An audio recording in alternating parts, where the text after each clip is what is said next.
창세기 2장 19절 말씀 한 절만 읽겠습니다. 시작. 여호와 하나님이 흙으로 각종 들짐승과 공중의 각종 새를 지으시고 아담이 무엇이라고 부르나 보시려고 그것들을 그에게로 이끌어 가시니 아담이 각 생물을 부르는 것이 곧 그 이름이 되었더라.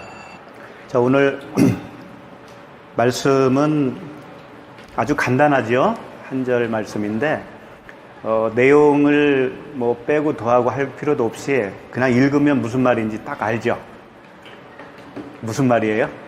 하나님이 지으신 들짐승과 각종 새, 그들을 아담이 이름을 져주는 거잖아요.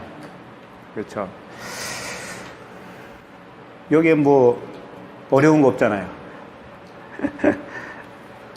그러니까 이 말씀을 이렇게 읽어보면 어떤 그 이미지가 떠올라요?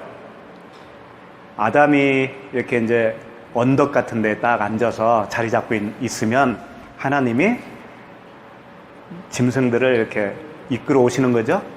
그래서 뭐 한 줄로 오든 두 줄로 오든 나와서 오면 아담이 얘는 사자, 얘는 원숭이, 얘는 기린, 목이 기니까 기린이라고 해야 되겠구만.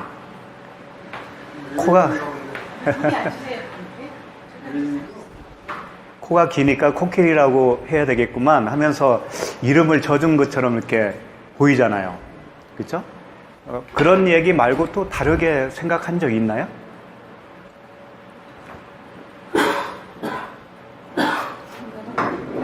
네?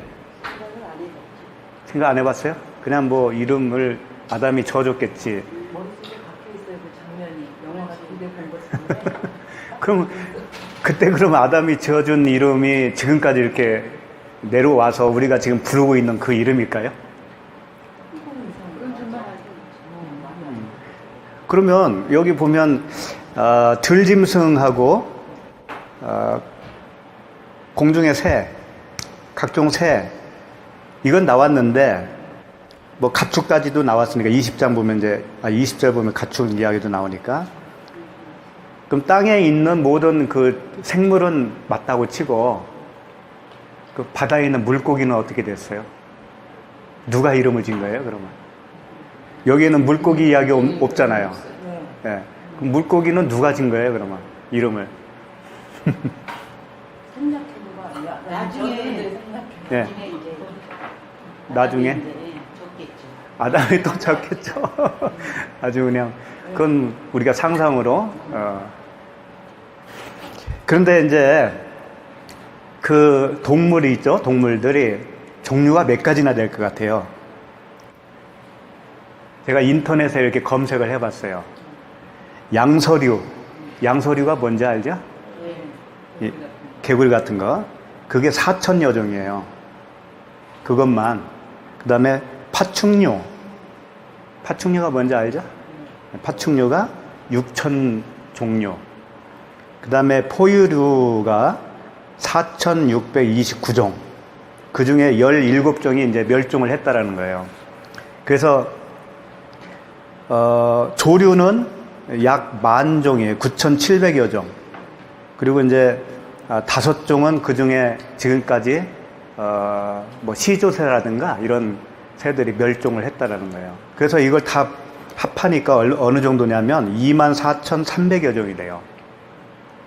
24,300여 종이 그때나 지금이나 같을 거 아니에요. 우리는 진화론을 믿는 게 아니고 창조론을 믿으니까.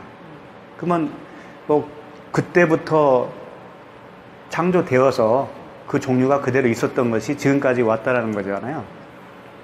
그러면 아담이 이 많은 그 24,000여 종의 동물들을 이름을 져줬다는 얘기잖아요. 그렇죠? 그럼 상상이 갑니까? 그 2만 종을 넘는 동물과 새를 이름을 져줬다는 게 도대체 며칠간 졌을까요? 또 지었다고 해서 그게 기억에 남을까? 그리고 그 기억을 다 해서 후대 사람에게 알려줘야만이 지금까지 내려올 수가 있는 거잖아요. 아담 혼자만 알고 있으면 안 되잖아요. 그런 생각 안 해본 거예요? 그런 의심은 안 하고 이상하게 순진하게. 네. 그러니까 여기서 나오는 그 들짐승, 각종 새, 도대체 이게 무언가가 이제 중요한 거예요. 이게 문자 그대로 들짐승이고 공중에 나는 새라면 그 많은 종류의 새를, 그 많은 종류의 짐승을 사람이 이름을 져줄 수는 없을 거라는 얘기예요. 그렇다면 이것은 다른 이야기를 하고 있는 것이죠. 일단은 우리가 그 방향으로 나가야 되지 않겠어요? 그러니까 문자 그대로 이 성경 말씀을 그대로 읽고 있는 사람이 바로 짐승이에요. 성경은 그걸 우리에게 알려주면서 폭로하고 있다고요. 무슨 말씀인지 알겠죠?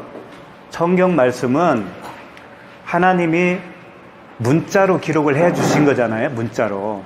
그 문자는 겉에 흐르는 내용이라면 그 속에 어떤 하나님의 마음이라는 게 있을 거 아니냐 이거예요. 그 하나님의 마음을 우리가 알아보는 것이, 알아먹는 것이 하나님의 말씀을 들었다라고 하는 겁니다. 그러니까 여기서 들짐승 하면 그렇지, 뭐 흙으로 만들었다고 하니까 그 들짐승 이렇게만 생각한다면 하나님의 그 복음은 우리가 들을 길이 없어요. 아무리 성경을 백독을 해도요, 들을 길이 없다고요. 이 구절만 그러겠어요?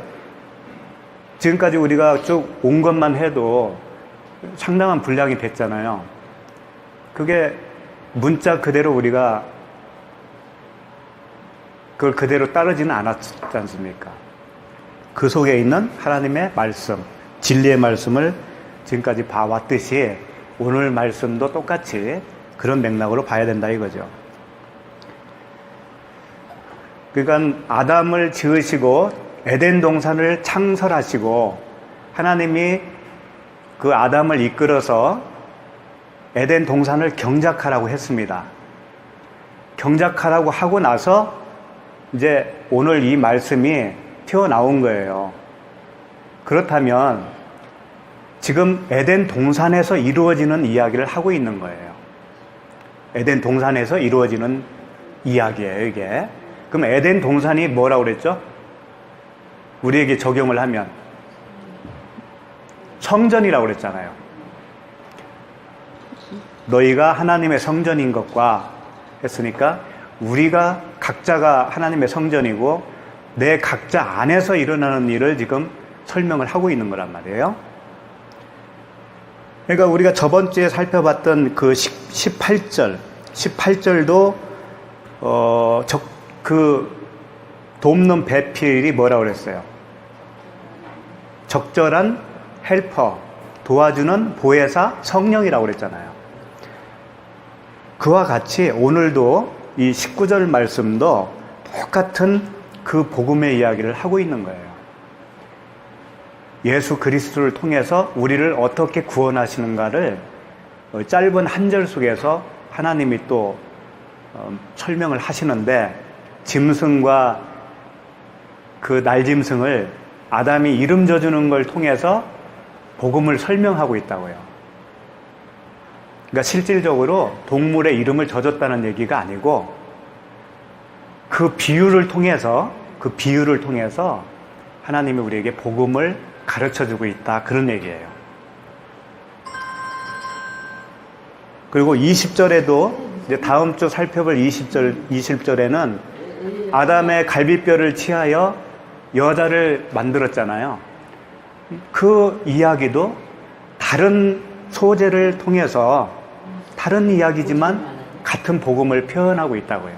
이게 다 같은 복음을 이렇게도 설명하고 저렇게도 설명하고 해서 우리가 잘 이해를 못하니까 하나님은 여러모로 이렇게 우리에게 친절하게 그 진리를 가르쳐주고 있는 거예요. 그러니까 오늘 말씀도 단순히 아담이 짐승의 이름을 져줬다라고 하는 그런 내용이 아니고 예수 그리스도와 우리와의 관계를 하나님이 표현해주고 있기 때문에 그것을 우리가 살펴보는 거예요.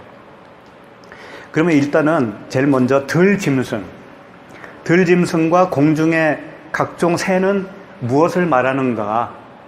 이미 우리는 창세기 다섯째 날에 들짐승과 가축과 공중에 나는 새를 그 하나님이 만드셨다라고 하는 그 말씀 속에서 이미 우리는 그 뜻을 살펴본 바가 있어요. 근데 오늘 또 잠깐 또 잊어버렸을 수도 있는데 살펴보는 거죠.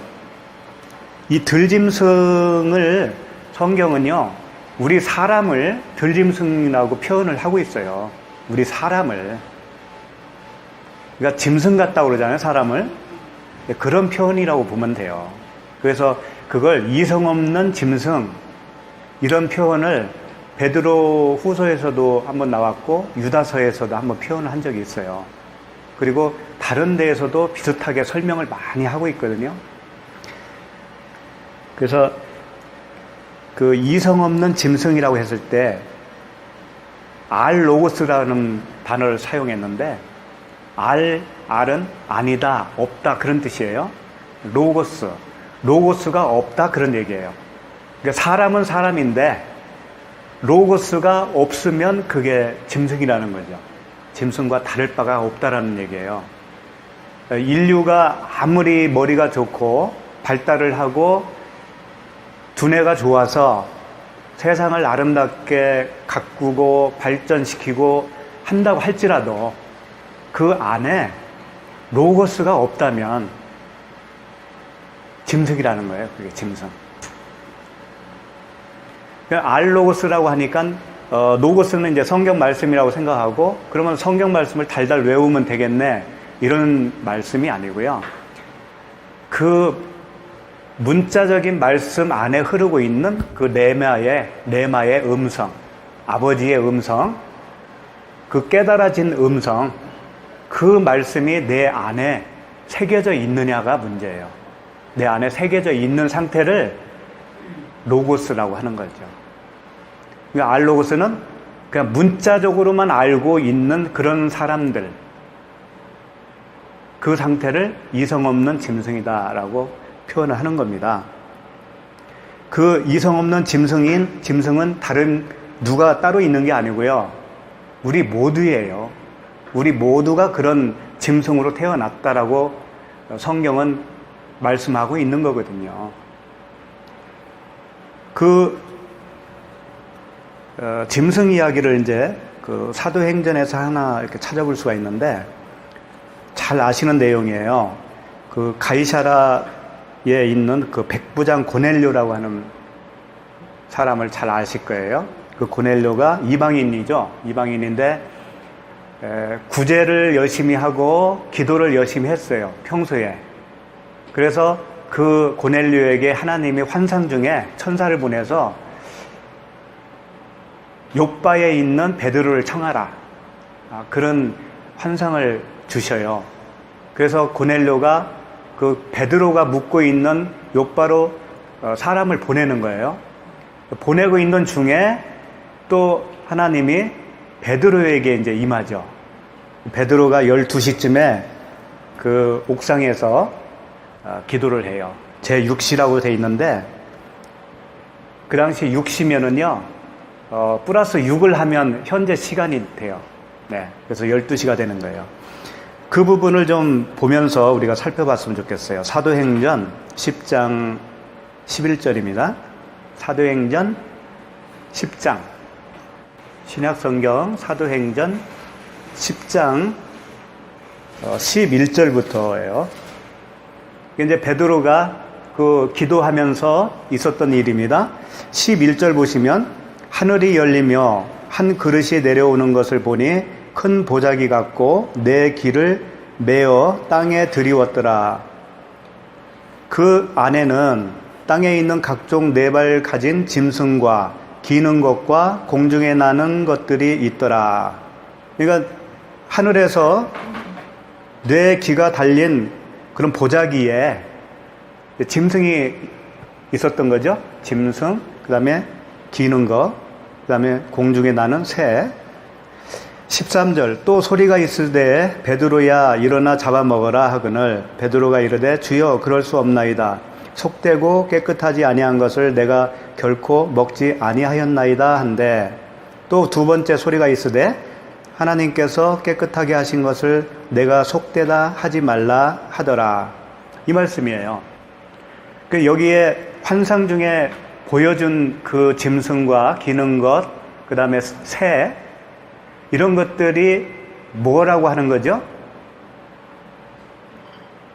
여기서 직접적 표현은 없지만 하나님께서 깨끗하게 하셨다라고 그러죠. 그래서 이제 베드로가 고넬료가 보낸 그 사람들을 만나서 같이 고넬료가 묵고 있는 그 집으로 갑니다. 가서 고넬료가 당신이 무슨 말을 하든지 듣겠으니 한번 우리를 위해서 말씀을 해주세요. 할 때 베드로가 이제 말을 하는 거죠. 그 말을 할 때 성령에 붙잡혀서 설명을 하는데 이 짐승들은 원래 부정한 짐승이었거든요. 그런데 그 짐승은 이방 사람들을 하나님이 설명한 거다라고 하는 것을 이제 알아차렸어요. 그래서 그런 설명들을 쭉 합니다. 그래서 거기서 이제 안수 기도를 하니까 이 사람들이 성령을 받아요. 그러니까 이 짐승들은 뭐라는 얘기예요?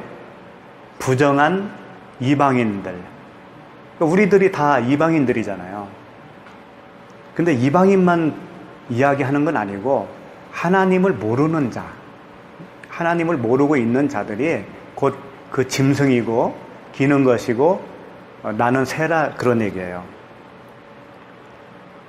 그래서 이제 이 이성 없는 짐승 이것을 곳곳에서 표현을 하고 있는데 우리는 기분 나빠할 거예요. 우리를 짐승이라고 했대라고 들으면 우리가 어찌 짐승이냐. 그 짐승만도 못한 인간들이 물론 있지. 예? 그런 뭐 사람을 죽였다든가 그런 강도짓을 했다든가 그런 자들만 짐승이라고 생각한다면 잘못 오해하는 거라고요. 성경은 철저하게 무엇을 짐승이라고 하는가라고 하는 부분을 우리가 한번 좀 다시 살펴보기로 해요. 디도서 1장을 한번 가보도록 하죠. 1장. 디도서 1장 10절 말씀이에요. 저기 좀 우리 어머니 좀 찾아주시고요. 신약성경 디도서.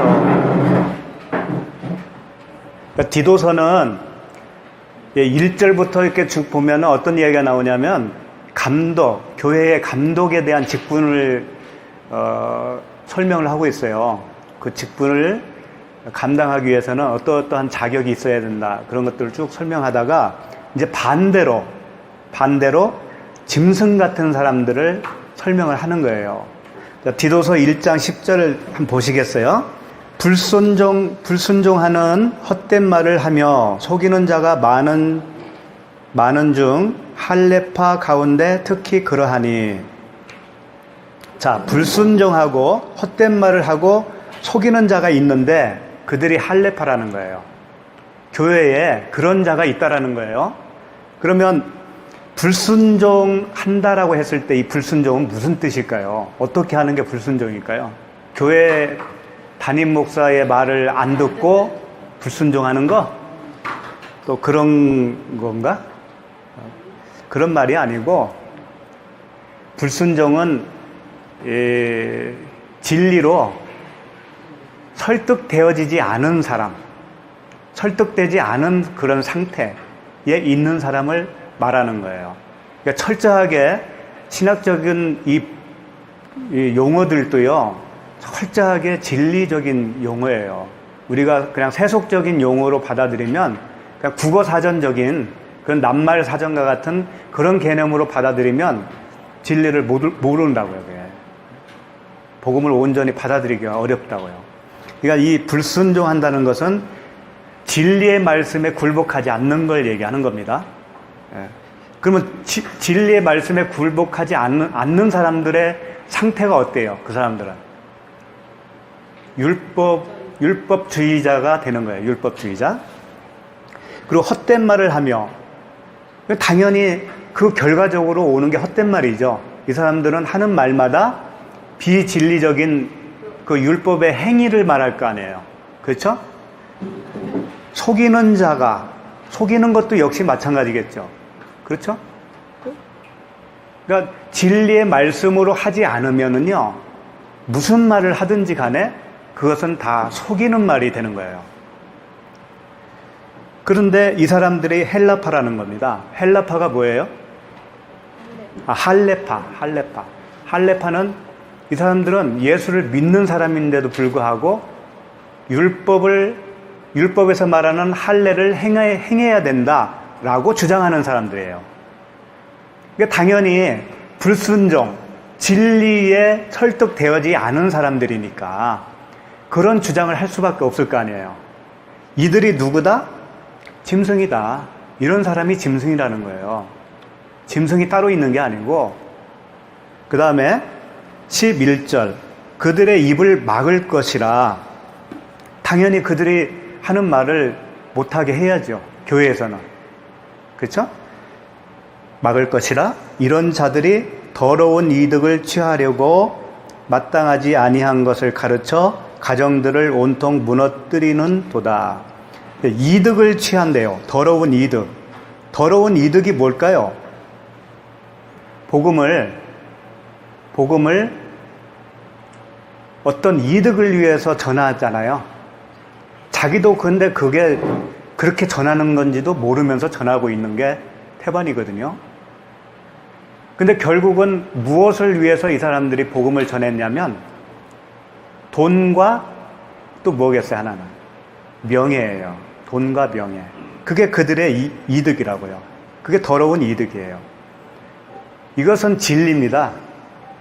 그러니까 정말 진리가 아닌 복음을 전하는 사람들의 마음 구조상은 결국 돈과 명예예요.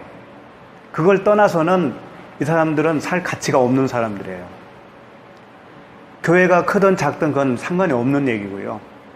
그러니까 율법으로 복음이다라고 하면서 가르치는 모든 선생들, 그들이 자기의 그 유익을 구하는 자, 그게 더러운 이득을 취하는 거다. 그게 돈과 명예예요. 그런 사람들이 가르치는 그 가르침은 그 교회 공동체도 무너뜨릴 뿐더러 가정까지도 무너뜨리게 되는 거예요. 결국은 그 무너뜨린다는 것도요, 뭐 이렇게 흩어지고 하는 그런 얘기로 들으면 안 됩니다.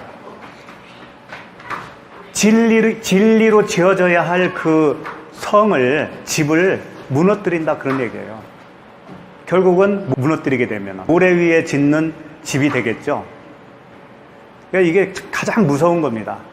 우리는 보는 현상만 생각하는데 그것보다 더 무서운 것은 사람들의 내면에 어떤 상태로 지어져 가느냐, 이게 가장 중요한 거예요.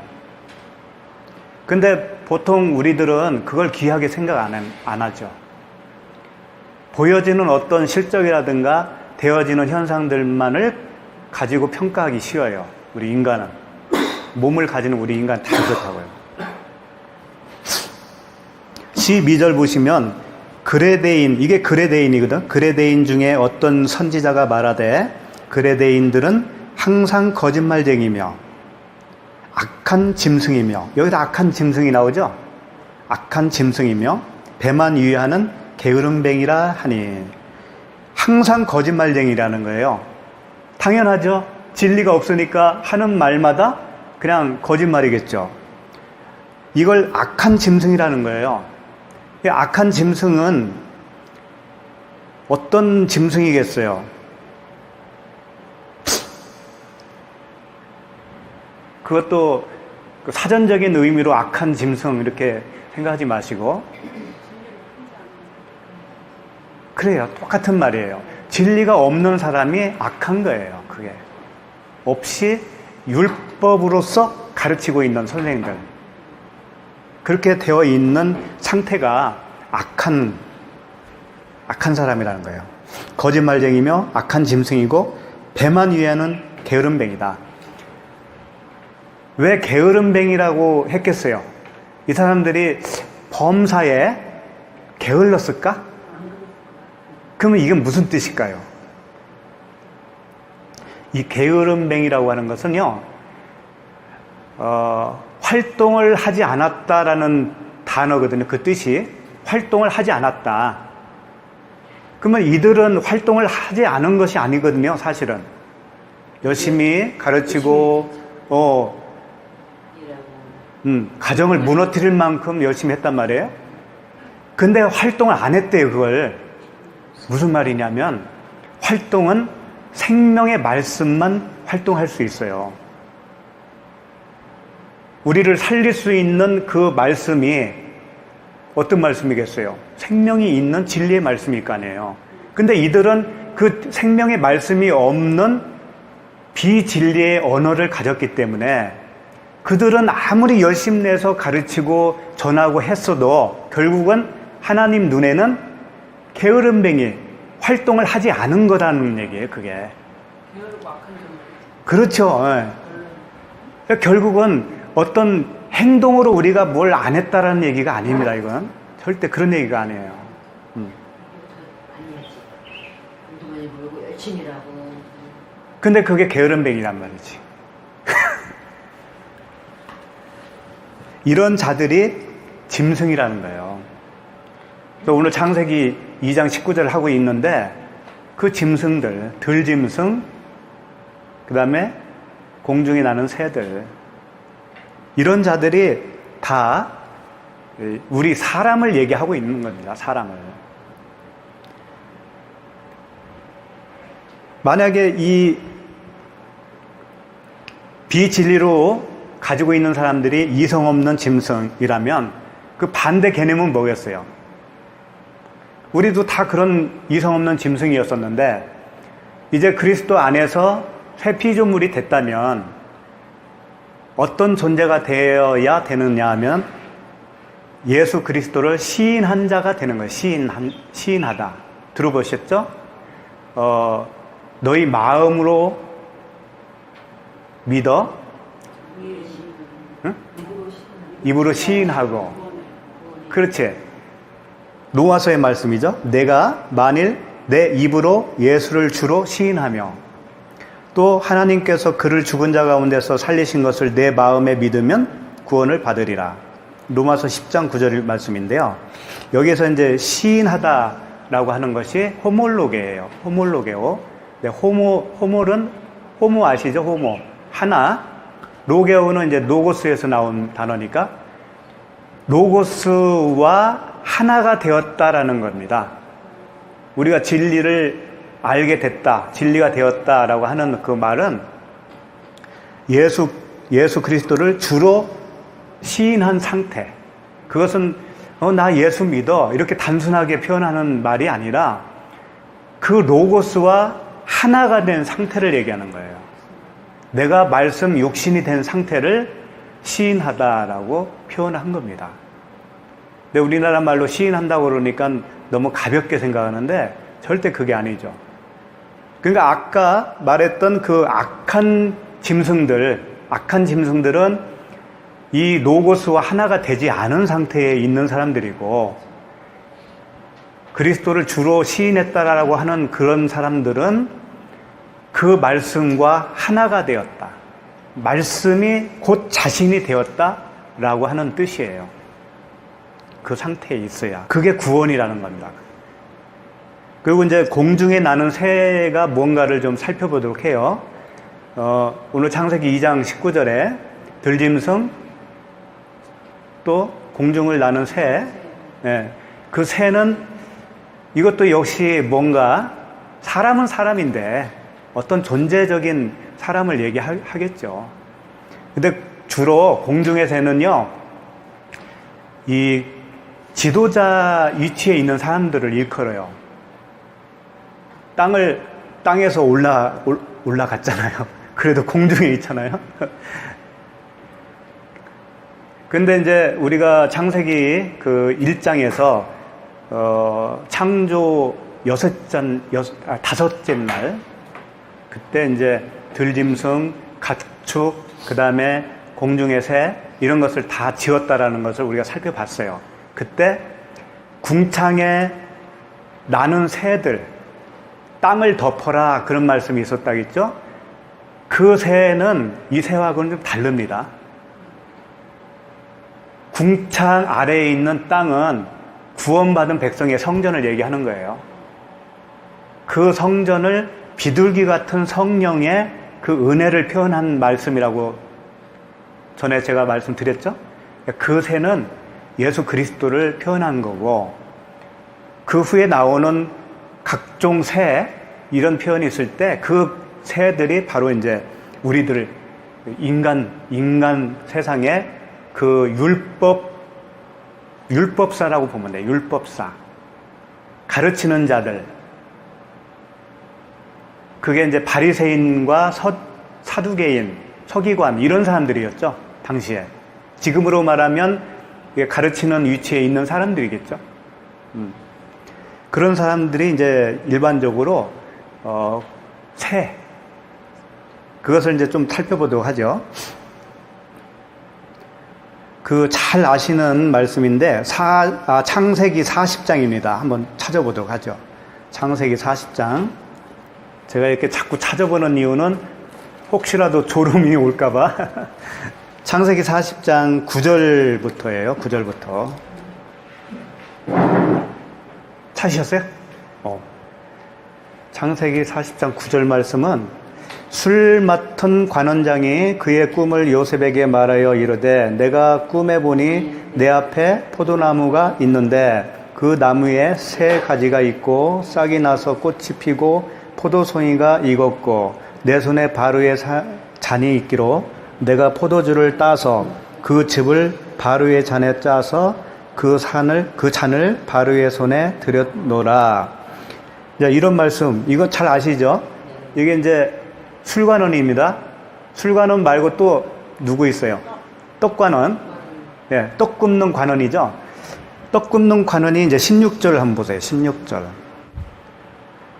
떡 굽는 관원장이 그 해석이 좋은 것을 보고 요셉에게 이르되 나도 꿈에 보니 흰떡 새 광주리가 내 머리에 있고 맨 윗 광주리에 바로를 위하여 만든 각종 구운 음식이 있는데 새들이 내 머리의 광주리에서 그것을 먹더라. 요셉이 대답하여 이르되 그 해석은 이러하니 새 광주리는 사흘이라. 지금부터 사흘 안에 바로가 당신의 머리를 들고 당신을 나무에 달리니 새들이 당신의 고기를 뜯어 먹으리이다 하더니. 그래서 그대로 된 거죠. 이랬을 때 이 말씀 중에서 그 술 맡은 관원장은요, 꿈에 이 포도나무가 보였던 거죠.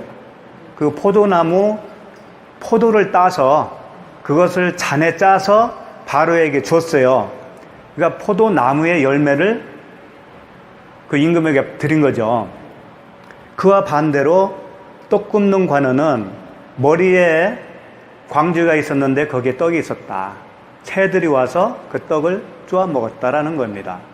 그런데 이게 결국은 어떤 꿈이었냐면 떡 굽는 관원이 죽었잖아요. 그런 꿈이라는 거예요. 죽는 꿈이었죠. 여기서 새들이 쪼아 먹었죠. 그 새들이 쪼아 먹은 것이 뭐겠어요? 떡은 말씀이잖아요. 떡은 말씀이죠. 그 말씀을 새들이 와서 쪼아 먹었어요. 그러면 그건 죽는 거죠. 포도나무에 그 포도를 먹는 자는 살고 그 떡을 먹지 못하고 새가 먹어버린 사람은 죽는 거죠. 그래서 그런 그 같은 맥락에서 예수님이 오셔서 그 비유로 말씀하신 말씀이 또 있어요. 한번 봅시다. 마태복음 13장 3절부터 한번 보도록 하죠. 오늘은 말씀을 좀 많이 찾아야 될 것 같아요.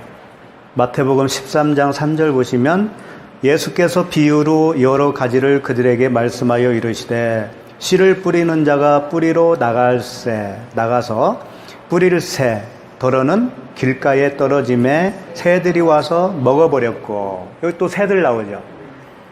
그러니까 이 새를 그 하나님은 항상 그 어떤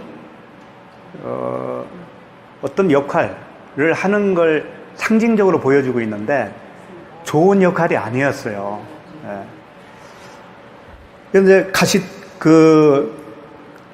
말씀을 뿌렸는데 그 말씀을 먹어버렸네. 새가 그 역할을 한 거죠.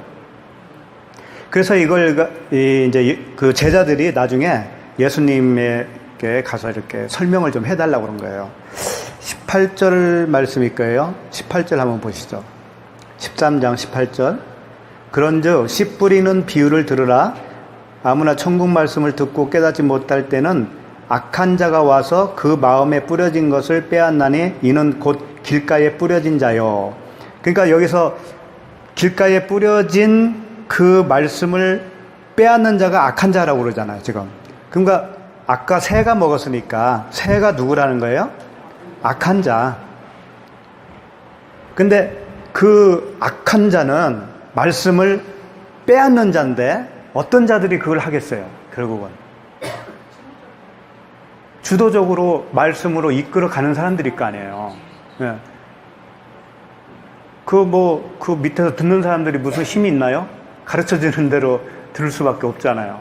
그러니까 이 악한 자는 새들인데, 이 새들은 그 율법사들이라든가 바리새인 그런 사람들이라고 볼 수가 있죠. 오늘날로 말하면 교회에 이렇게 말씀으로 이렇게 이끌어가는 사람들이라고 볼 수가 있고, 그렇죠?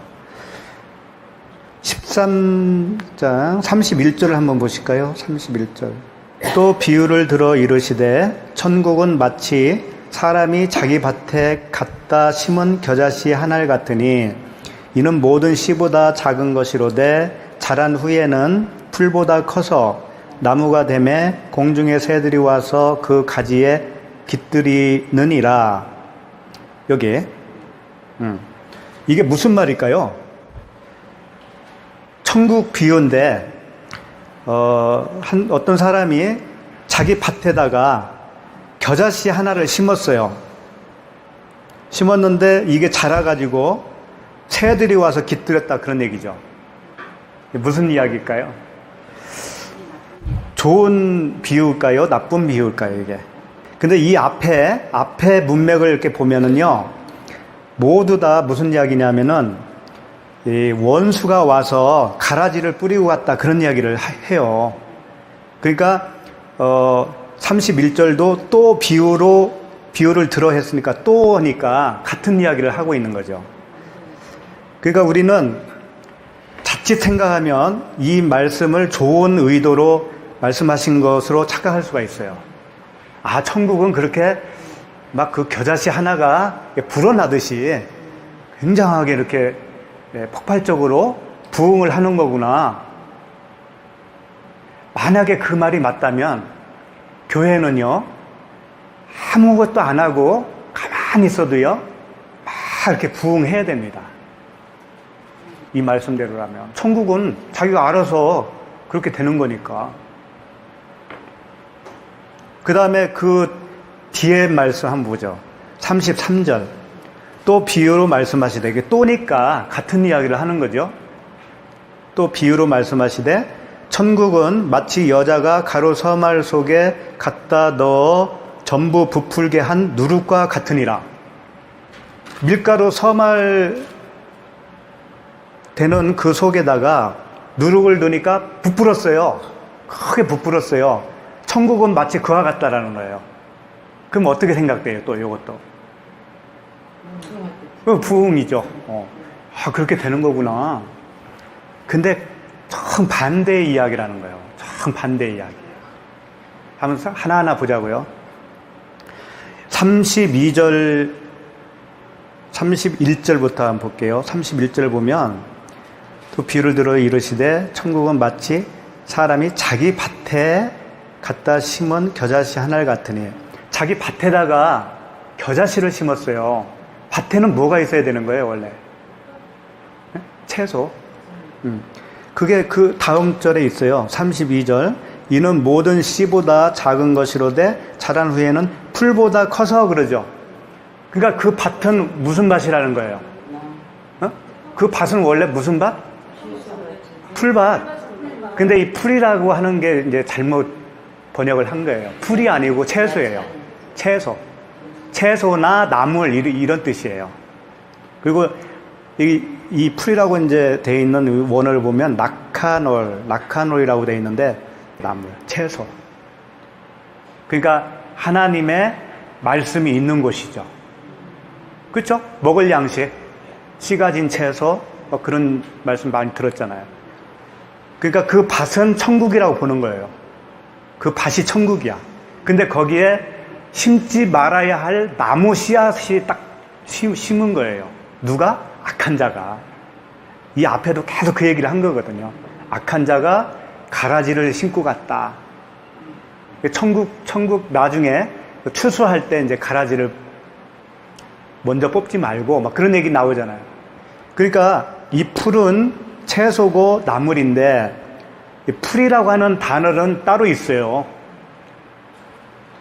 코르토스라고 하는 풀이라고 하는 단어인데 이건 언제 나왔냐면 오늘 있다가 내일 아궁이에 던져지는 들풀도 하나님이 이렇게 입히시거든 하물며 너희 일까 보냐 뭐 이런 말씀이 있잖아요. 그 다음에 그러므로 모든 육체는 풀과 같으니 풀과 같고 그 모든 영광은 풀의 꽃과 같으니 풀은 마르고 꽃은 떨어지되 하나님의 말씀은 영원히 있는 것이다 할 때 이 풀들이 바로 여기에 나온 풀하고 다르단 말이에요. 그러니까 여기서 나온 풀은 채소, 먹거리예요. 그러니까 거기다가 심으면 안 되는 거 심은 거예요. 그래서 그게 이제 그 풀보다 커졌다고 그러잖아요. 커져서 새가 깃들 정도로 그렇게 부풀어 버렸다. 그런 얘기예요. 그 나무에는 열매가 맺어야 되는데 새들이 온 거예요. 새들이. 그러니까 진짜 말씀을 다 쪼아서 먹어버린 그 새들이란 말이에요. 그리고 3절에 또 비유로 말씀하시되 천국은 마치 여자가 가루 서말 속에 갖다 넣어 전부 부풀게 한 누룩과 같으니라. 이 말씀도 같은 거예요. 그 서말되는 밀가루는 왜 하필이면 서말이겠어요? 서말. 그 구약에 보면 그 서말이라고 하는 뜻이 어떤 완전성을 이야기하고 있어요. 하나님께 드리는 밀가루가 완전한 그 어떤 형태의 양이라는 얘기예요. 근데 거기에 넣지 말아야 할 누룩을 넣은 거예요. 6월절에 무얼 제하고 먹으라고 그랬죠? 그렇죠. 누룩은 죄잖아요. 죄고 그게 율법이고 그 누룩을 제하고 먹는 게 무교병이잖아요. 무교병. 그래서 무교절이 나왔잖아요. 거기서. 그죠? 그러니까 여기서 누룩은 천국을 훼손시키는 그 죄성을 얘기하는 거죠. 훼손시키는 그 행위의 율법. 말씀을 문자적으로 보고 그렇게 열심히 해보겠다고 하는 사람들. 그런 사람들이 천국을 훼손시키는 자들. 그런 거라는 거죠. 근데 창세기 오늘 본문으로 다시 돌아오세요. 창세기 2장 18절, 19절. 자, 그러면 이제 본격적으로 이 말씀이 어떤 말씀인가를 좀 살펴보도록 할게요. 여호와 하나님이 흙으로 각종 들 짐승과 공중의 각종 새를 지으시고 아담이 무엇이라고 부르나 보시려고 그것들을 그에게로 이끌어 가시니 자, 여기서 이제 각종 그 들짐승과 새가 무언지는 알았죠? 예. 그것들을 아담에게 이끌어 왔다라는 겁니다. 그래서 아담이 이제 이름을 져주라는 얘기죠? 근데 여기서, 지으시고가 있어요. 지으시고. 각종 새를 지으시고. 이 짓다. 창조죠? 이 단어가 뭘까요? 바라일까요? 아사일까요? 뭘까요? 얕자르라고 하는 단어인데, 얕자르. 잘 안 들어보셨을 거예요. 바라는 완전한 창조를 말할 때 바라라고 그랬습니다. 그리고 그 바라와 병행해서 쓸 수 있는 창조의 단어가 아사인데, 아사는 없는 것을 있는 것으로 창조하기보다는 있는 걸 새롭게 이렇게 나타내는 거. 그래서 돕는 배필을 지으리라 할 때 그 지으리라가 아사라고 그랬잖아요. 그것은 성령을 드러내 주신다라는 뜻이 있다고 그랬죠. 근데 오늘 여기에 지으리라라고 지으셨다는 그 단어가 얕자르인데, 얕자르는 그 완전한 바라의 창조를 하기 전에 1차적으로 만들어 놓는 걸 말하는 거예요. 다시 말하면 이거예요. 우리가 이제 김치를 담그잖아요.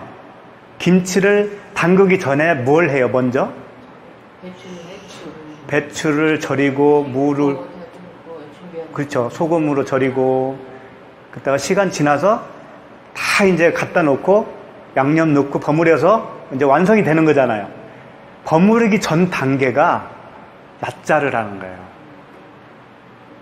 그러니까 우리 인간을 하나님의 형상으로 거듭나게 하면 그건 바라의 창조고, 그 거듭나기 전까지 단계를 얕자르라고 하는 단어를 사용해서 사람을 지었다라고 하는 거죠. 그러니까 여기서 짐승을 얕자르 했다라는 건 뭐냐면 사람을 아직 완성하지 않은 상태를 일컫는 단어로 사용한 거죠. 짐승, 그 새, 이런 것들을. 그러니까 짐승이 바로 우리들 이야기고, 나는 새도 우리들 이야기예요. 우리가 거듭나면 이제 비로소 사람이 되는 거예요. 거듭나면 그때사 사람이라고 부를 수가 있는 거라고요, 그게. 근데 그냥 사람은 아니죠. 그리스도인이라고 그러잖아요. 그리스도인. 그리스도가 된 사람. 그냥 사람이 아니고. 자, 그 다음에 단어가 이제 참 중요합니다. 여기서 이제, 하나님이 그것들을 그에게로 이끌어 가시니 그랬죠. 그에게로. 이 그는 누구겠어요? 아담으로 돼 있어요. 원어에도 그렇게 그라고 안 하고 그냥 아담으로 돼 있다고요. 그러니까 아담에게로 이끌어 가시니가 되는 거예요. 그런데 여기서 그에게로 할 때 에게로가 아니고 안으로가 안으로. 그러면 어떻게 되겠어요? 아담 안으로. 그 다음에 이끌어 오시니 있죠? 이 이끌어 오시니, 이끌어 가시니는 보라고 하는 단어입니다. 보라고 하는 단어인데 그것은 들어가다 이런 뜻을 가지고 있어요. 다시 설명하면 아담 안으로 들어가게 하시니가 맞는 거예요. 그러니까 아담 그에게로 이렇게 했을 때 아담 안으로라고 그랬잖아요. 안으로는 이제 L이라고 하는 단어예요. L이라고 하는 단어고 들어가게 이끌어 가시니라고 이렇게 표현됐지만 그게 들어가다라고 그랬잖아요. 들어가게 그것은 보라고 하는 단어예요. 그래서 이 단어들을 계속 이렇게 추적을 해보면은요, 성경이 어떻게 쓰였나, 다른 곳에서는 보면 알겠죠? 거의 다가 그렇게 돼 있어요. 엘은 뭐뭐 안으로고, 그 다음에 들어가게 하시니, 이끌어 가시니가 뭐라고 했어요? 보라고 그랬잖아요. 그 보는 들어가다라는 단어로 계속 사용하고 있다고요. 그래서 이제 예를 들면 이런 겁니다. 창세기에 보면 노아가 방주를 짓고 이제 대기하고 있을 때 하나님이 방주로 들어가라 그러잖아요. 그럴 때 방주 안으로 그게 L이거든요. 안으로 들어가라 이렇게 돼 있다고요. 그리고 방주는 태반이에요. 태반이 아니고 태바. 그래서 방주 안으로 들어가라를 어떻게 돼 있냐면 태바 이렇게 돼 있어요. 안으로 들어가라 방주 태바 이렇게 돼 있다고요. 그러니까 오늘 말씀도 겉으로 이렇게 딱 봤을 때는 하나님이 짐승들을 이렇게 아담 앞으로 이렇게 이끌어 왔다 이렇게 우리가 상상할 수 있는데 그게 아니고 아담 안으로 넣어주셨다라고 하는 그런 뜻이었어요, 이게. 근데 그렇게 번역을 하면 말이 안 되잖아요. 어떻게 짐승을 아담 안에 들어가게 할 수가 있냐고요. 할 수가 없죠? 그러니까 말이 안 되니까 번역을 이렇게 할 수밖에 없죠. 응?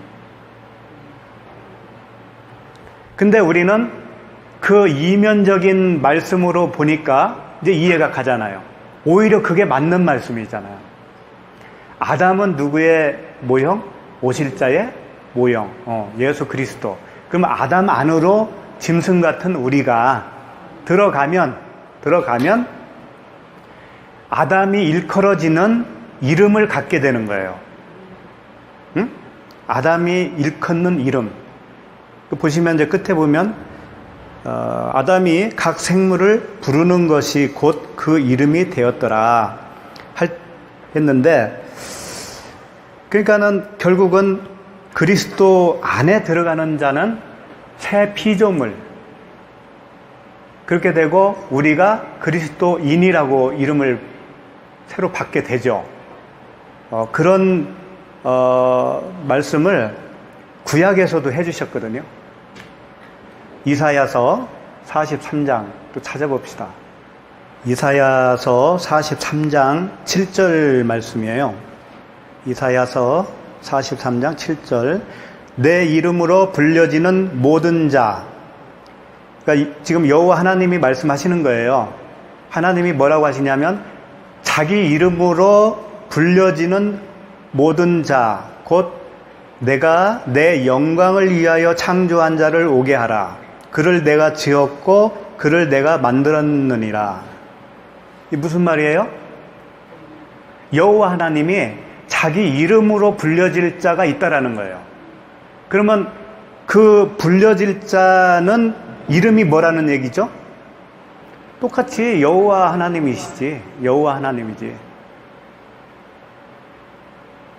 그러니까 여호와 하나님이라고 불려질 자기 백성이 있다라는 거예요. 무슨 얘기인지 알겠어요? 우리가 그리스도 안에 들어가면 이름이 어떻게 바뀌냐면 그리스도로 바뀐다라는 얘기예요. 여호와 안으로 들어가면 여호와가 되는 거라는 거예요. 그런 뜻이고, 42장 8절을 한번 볼까요? 좀 앞으로 가서.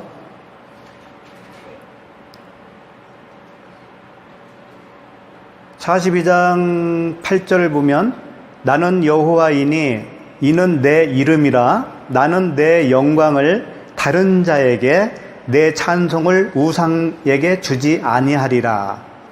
이 말씀은 뭐냐면 하나님께서 자기의 영광을 누군가에게 주려고 하는 거예요. 지금 자기의 영광을 누군가에게 주려고 하는데 다른 자에게 내 찬송을 우상에게 주지 아니하리라. 그러니까 자기 자식이 아닌 자에게는 영광을 주지 않겠다 그런 얘기잖아요. 그러면 자기 자식에게는 그 영광을 주겠다라는 거예요. 그 영광이 뭐냐면 여호와의 이름이에요. 영광이 이름이라고요. 예를 들면 박근혜 대통령의 대통령이 계신데 그분의 영광은 뭐겠어요? 대통령직이죠. 그분의 영광은 대통령이죠. 그러니까 우리가 영광을 받잖아요. 하나님이 우리에게 영광을 주시잖아요. 그러면 우리가 무엇을 받은 거예요? 하나님의 이름을 받은 거죠. 그 영광은 곧 하나님의 이름이니까.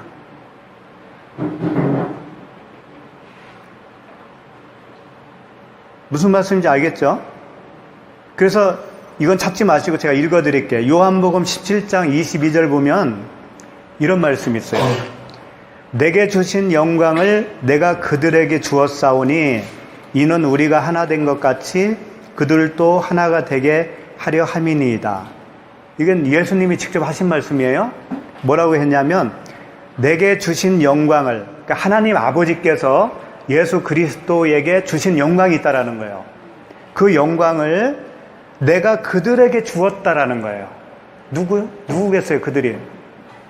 그리스도 안에 들어온 자들. 응?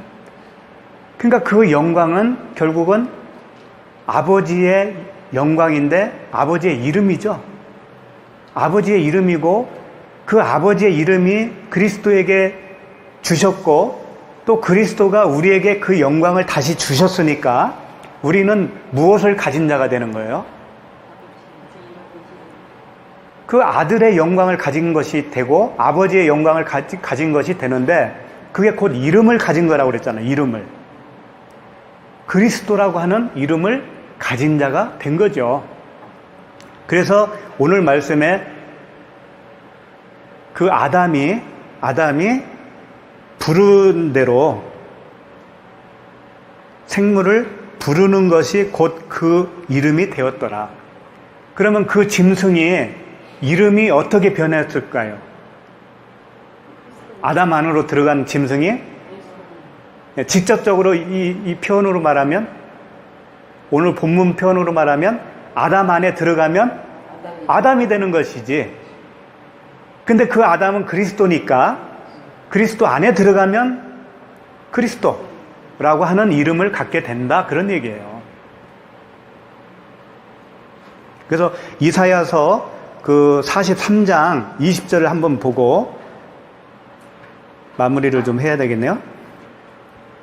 43장 20절 말씀에 장차 들짐승 곧 승냥이와 타조도 나를 존경할 것은 내가 광야의 물을 사막의 강들을 내어 내 백성 내가 택한 자에게 마시게 할 것임이라.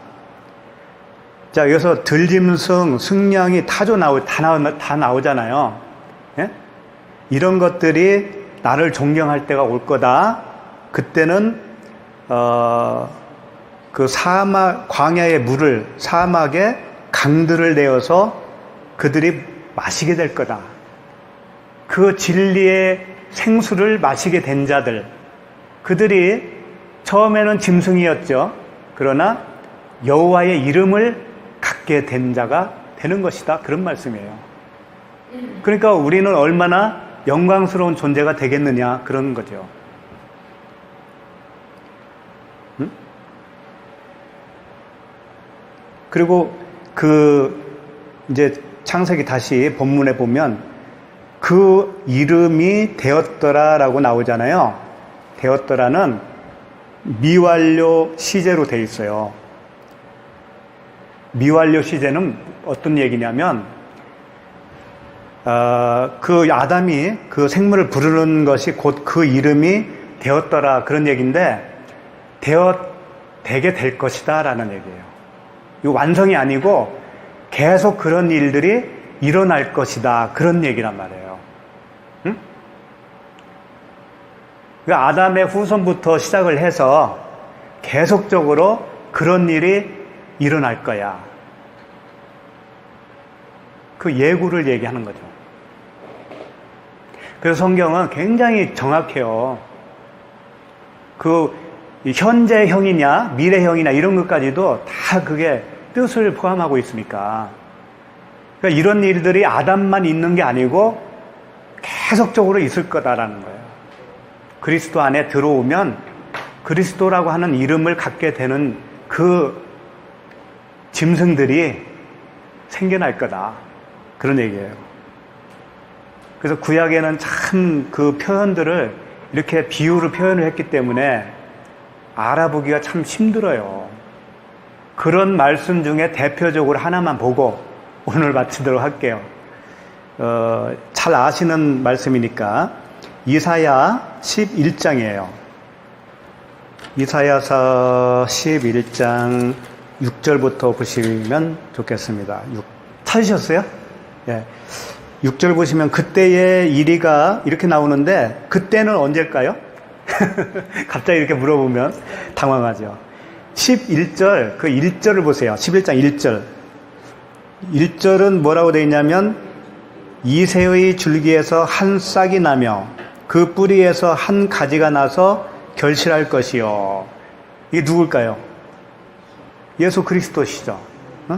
이새의 줄기에서 이새의 아들이 누구예요? 다윗. 다윗의 뿌리에서 예수 그리스도가 태어나시잖아요.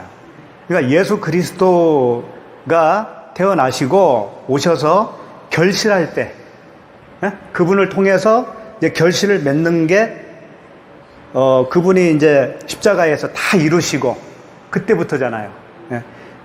그때가 되면 6절, 그때에 이리가 어린 양과 함께 살며 표범이 어린 염소와 함께 누우며 송아지와 어린 사자와 살찐 짐승이 함께 있어 어린 아이에게 끌리며. 이 말씀이 언제 이루어지는 걸로 알고 있었어요? 천국 가면. 그죠? 천국 가면 각종 동물들과 이렇게 무섭게 하는 그 사자들과도 그냥 같이 살고, 독을 품고 있는 독사들하고도 그렇게 사이좋게 놀고, 그렇게만 알고 있었는데, 이거 그런 말이 아니고, 지금 현재 일어나는 일이란 말이에요. 현재. 우리가 그리스도 안에 있으면 이렇게 된다는 거예요. 다시 한번 볼게요. 6절. 그때에 1위는 누구겠어요? 우리들. 어린 양은? 그렇지, 그리스도. 그리스도 되시는 그 어린 양과 함께 살며, 당연하잖아요. 표범이 어린 염소와 함께 누우며. 표범은 또 우리들이죠. 짐승 같은 우리죠. 그 다음에 염소, 어린 염소는 또 누구예요? 예수 그리스도, 그 번제물이신 예수 그리스도와 함께 누우며 송아지와 어린 사자와 살찐 짐승. 송아지, 어린 사자, 이게 어른이 아니고 어린 송아지, 어린 사자를 얘기하는 거죠. 이 이야기는 뭐냐면 그 맹수와 같은 그 본성이 없는 상태잖아요. 어린애들은 그렇잖아요. 젖먹이니까. 그러니까 그런 무서운 맹수가 아니라 이제 변해서 어린 나이와 같은 그 짐승을 얘기하는 거예요. 우리가 짐승인데 그 율법의 그 야성을 가진 자가 아니라 그리스도와 함께 십자가에서 죽고 이제 진리로 거듭난 자, 그런 난자는 그렇게 된 자들이 어린아이거든요.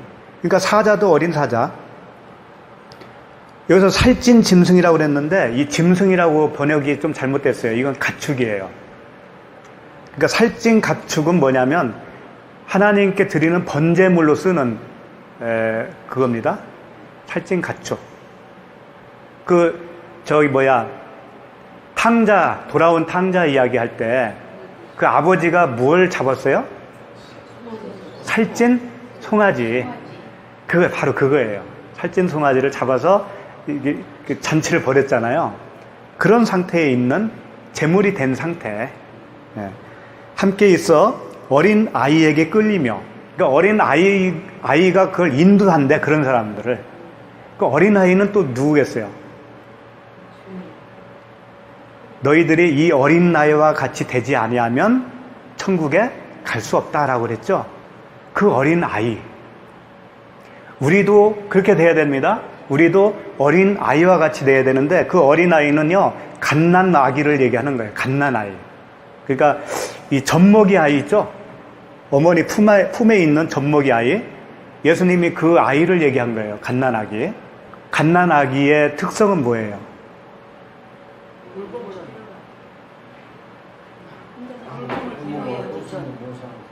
맞아요. 자기 혼자 힘으로는 살 수 없는 존재. 우리가 진리를 몰랐을 때는 다 내가 할 수 있다가 되잖아요. 능력 주시는 자 안에서 모든 것을 할 수 있느니라. 그러잖아요. 그래서 그냥 능력만 주시옵소서. 능력만 있으면 다 할 수 있어요. 마인드 컨트롤 네. 노래 들잖아 할수 있다. 그렇죠. 전혀 이제 그게 그런 뜻이 아닌데. 그 말 나온 게 어디서 나왔냐면 바울이 그랬잖아요. 내가 능력 주시는 자 안에서 모든 걸 할 수 있는데, 그게 뭔가 하면 곰핍에 처할 줄도 알고 풍부에 처할 줄도 알고 하는 그 일체의 비결을 배웠다라고 하죠. 거기서 나온 말이란 말이에요. 그러니까 바울은 지금 자기 힘으로 할 수 있는 건 아무것도 없고, 그 하나님 능력 주시는 자 안에서만, 그 능력 주신 자 안에 있는 것이 중요하잖아요. 그 안에서만 그분이 행하는 대로, 굶기면 굶고 먹이면 먹고, 그렇게 할 수 있다라는 거예요. 그렇게 할 수 있다. 그런데 무슨 뭐 능력 받아가지고 막 그 뭘 하고 그러냐고요. 그런 얘기가 아니라고요. 그러니까 전혀 나는 죽고 그리스도로 사는 사람은 어린 나이와 같이 된 거죠. 내가 할 수 없다라는 걸 알았기 때문에 전적으로 그분에게 모든 것을 맡긴 상태, 그렇게 있는 사람들이 어린아이예요. 어린아이. 그 어린아이에게 끌린다고 그러잖아요. 그 어린아이에게 끌리고, 7절, 염소와 곰이 함께 먹으며, 여기서도 이제 암소와 곰이 함께 먹으며, 그것들의 새끼가 함께 엎드리며, 사자가 소처럼 풀을 먹을 것이며. 사자가 원래 뭘 먹어요? 육식을 먹죠? 네? 고기를 먹잖아요. 그러면 그 짐승을 먹잖아요. 짐승을. 그럼 짐승이 뭐예요? 그 율법주의자. 그러니까 사자의 먹이는 율법이었다는 얘기지. 말씀을 먹긴 먹었는데 다 표피적인 그 문자적인 말씀으로만 먹었다라는 거예요. 그게 사자예요. 그가 이제 풀을 먹게 됐다. 그 풀은 그 씨 맺는 채소 자꾸 나오잖아요. 우리 배웠잖아요. 예수 그리스도, 산떡, 하늘에서 내려준 그 풀, 씨가 있는 풀, 채소, 그걸 말하는 거죠. 젖 먹는 아이가 독사의 구멍에서 장난을 하며, 이제 우리가 아이가 됐으니까 그 독사의 구멍은 뭐예요? 독사는 죽이는 거잖아요. 율법은 뭘 한다? 예. 율법은 죄를 깨닫게 하는 것 뿐이지, 율법의 행위로는 의롭게 될 자가 없느니. 그러니까 율법은 독사예요. 응? 그러니까 어린아이 같이 이제 우리는 그 율법에 죽은 자니까 그 율법의 말을 들어도 이제는 장난치는 거지. 그런 말 들어도 거기에 끌려가지 않아요, 이제는. 그래야지 내가 또 정신 차려보니까 내가 또 그렇게 안 했네 하면서 옛날로 돌아가지 않는다 이거예요. 그런 표현이에요. 독사의 굴에 손을 넣을 것이라. 다 그런 얘기예요. 그러니까 이 예수님이 이런 말씀도 하셨잖아요. 나는 양의 문이다. 이 양의 우리에 들어오고 나오며 꼴을 먹는다고 그러죠. 들어가며 나오며 꼴을 먹는다. 이 뜻은 뭐냐면 들어갈 때는 내가 죽는 거죠. 그리스도 안에 들어가면 내가 죽는 거예요. 율법이 죽는 거예요. 옛사람이 죽는 거예요. 죽고 난 다음에는 다시 나와도 괜찮다는 얘기지. 나온다는 건 뭐예요? 다시 율법 안으로 들어가는 거잖아요. 그런데 그때는 꼴을 먹는 거야, 거기서. 왜? 율법을 안 먹게 되니까. 율법 안에서 진리를 찾아 먹을 수가 있어요, 이제는. 응? 그러니까 예를 들어서 진리가 아직 되지 않은 사람들이 복음을 전한다고 했을 때 우리가 그걸 듣고서 거기서 내 나름대로 진리를 찾지 그 사람이 가르쳐주는 그 율법으로 다시 돌아가지는 않는다 이거예요. 그러니까 들어가도 꼴을 먹고 나와도 꼴을 먹고 그렇게 능력이 주어진다는 거예요, 우리에게. 응? 무슨 얘기인지 알겠죠? 근데 그렇게 한번 내가 죽지 않으면 안 되는 거예요. 죽지 않고 살아있는 상태에서 율법을 들으면 그게 맞지 또 이렇게 동요가 돼버리는 거예요. 이해가 가죠? 그 다음에 9절 내 거룩한 산 모든 곳에서 해됨도 없고 상함도 없을 것이니. 자, 여기서 내 거룩한 산이 뭐겠어요? 거룩한 산 모든 곳. 거룩한 산은 항상 말씀이 있는 곳입니다. 신의 산에서 율법이 주어졌잖아요. 그 산. 그 다음에 주님이 오셔서 입을 열어 말하실 때 어디서 했어요? 산에서. 무슨 산이라는 명칭은 없어요. 그 산은 다 하나님의 말씀을 상징하고 있다고요. 그러면 그 산에서는 뭐라고 그래요? 해됨도 없고 상함도 없을 것이래. 만약에 우리가 진리를 모르는 상태에서 그 말씀을 들으면 그 산에서 해됨을 입는 거예요. 왜 그럴까요? 이 말씀은 다 표피적인 말씀으로 들려줄 것이 뻔하니까. 그것이 이제 신의 산에서 주는 말씀이에요. 그게 율법이에요. 그게. 그러니까 율법을 들으면 다 죽으니까 해를 받는 거죠. 그런데 이제는 해를 받지 않는다는 거예요. 이 성경 말씀을 내가 읽어도 옛날처럼 읽어지지 않을 거잖아요, 이제는. 그러겠죠? 그러니까 해를 안 입는 거란 말이에요. 오케이? 네. 그리고 이는 물이 바다를 덮음과 같이. 이 물은 뭐겠어요? 물은 위에 물. 네. 바다는 밑에 물. 네? 그러니까 진리가 비진리를 덮음과 같이. 여호와를 아는 지식, 지혜, 진리겠죠? 진리가 세상에 충만할 것입니다. 이 세상도 이런 그 땅덩어리 세상이 아니라 바로 나를 얘기하는 거죠. 나예요, 나. 나라고 하는 아랫물을 위에 물이 덮어서 그 진리가 충만하게 될 거다라고 하는 예언의 말씀이잖아요. 그러니까 우리가 예수 그리스도를 통해서 예수 그리스도께서 내 안에 들어오시고 내가 그 안에 들어가면 나는 한 번 죽는 겁니다. 그렇게 되면 어린 나이와 같은 존재가 돼요. 내 힘으로 살 수 없다는 걸 알죠. 전적으로 그리스도만 의존한 상태가 되죠. 그렇게 어린아이가 되면 말씀을 들어도 율법으로 들리지가 않는다고요, 이제. 그때부터는. 그래서 처음에는 좀 잘 안 될 수는 있지만 갈수록 이제 그 진리의 물이 충만하게 임한다고요. 그 아래에 있는 물, 그 바닷물을 덮어버린단 말이죠. 이제 덮어버린다 이거예요. 네? 물이 바다를 덮은과 같이. 그렇게 충만한 상태로 우리는 계속 나아갈 거란 말이에요. 그런데 잊지 말아야 할 게 뭐냐면 그 채소밭에 무슨 씨앗을 떨어뜨리는 자가 있다라는 거예요.